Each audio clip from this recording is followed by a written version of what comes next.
GeM cinemas நேயர்களுக்கு வணக்கம். நான் உங்கள் விஜய் ஸ்ரீஜா. இன்னைக்கு நம்ம கூட வலைபேச்சு அந்தனன் சார் இருக்காரு. அவர்கிட்ட சினிமா சம்பந்தப்பட்ட கேள்விகள் கேட்க போறோம். வாங்க பார்க்கலாம். வணக்கம் சார். வணக்கம்.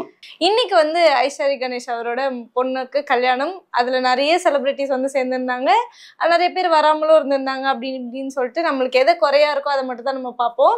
அந்த மாதிரி இருந்தது. மெயினான ஒரு விஷயம் என்ன அப்படின்னு பார்த்தீங்கன்னா, ஒரு கான்ட்ரவர்சியான ஒரு 2 பேர் வந்திருந்தாங்க.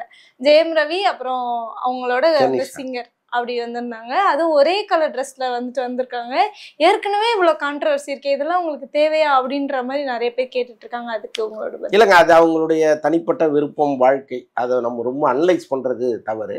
ஆனால் அதே நேரத்தில் ஒரு கருத்தை நான் இங்கே பதிவு பண்ணணும்னு நினைக்கிறேன். எப்பவுமே இங்கே பத்திரிகையாளர்கள் ஒரு கருத்தை சொல்லும்போது, ஒரு செய்தியை சொல்லும்போது அதில் அடிப்படையே கிடையாது, ரொம்ப தவறானது, அது வதந்தி அப்படின்னு சம்பந்தப்பட்ட நடிகர்கள் சொல்லிடுறாங்க. அப்ப என்ன நடக்குது அப்படின்னா, யார் இந்த தகவலை சொல்றாரோ அவர் மீது மொத்த கூட்டமும் பாயுது.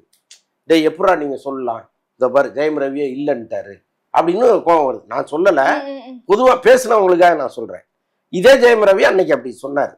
இன்னைக்கு அவங்க 2 பேரும் சேர்ந்து ஒரு தம்பதி சமேதரா வந்த மாதிரி தான் நான் பார்க்குறேன். அது வெளி உலகத்துக்கு அவர் சொல்றாரு, நாங்க விரைவில் சேர்ந்து வாழ போறோங்கிறது தான் அவர் அப்படி சொல்ல வர்றாரு. இல்லைன்னா அவ்வளோ பெரிய கூட்டத்தில் இவ்வளோ மீடியாக்கள் வரும், நம்ம இப்படி வர்றமேன்னு அவர் நினச்சிருந்தா வந்திருக்க மாட்டார்ல.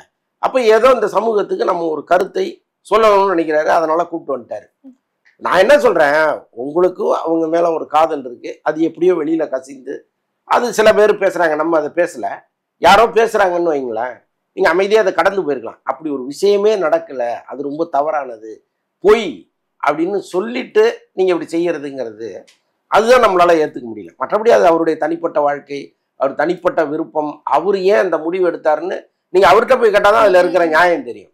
நம்ம வெளியில இருந்துட்டு நீ பண்ணு தப்புன்னா நம்ம சொல்ல முடியாது.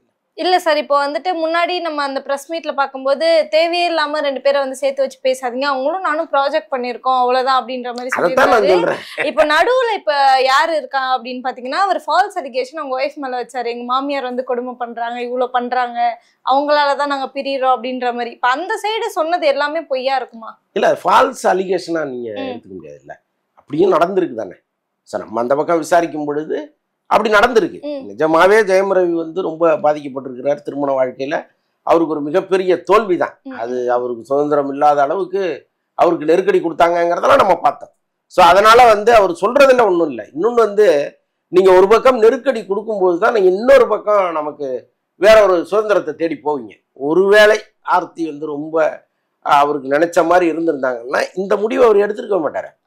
அப்ப அவர் நம்ம எல்லாத்துலயும் நம்ம குறை சொல்றதுல அர்த்தம் இல்லை. ரொம்ப நன்றி சார். நன்றி.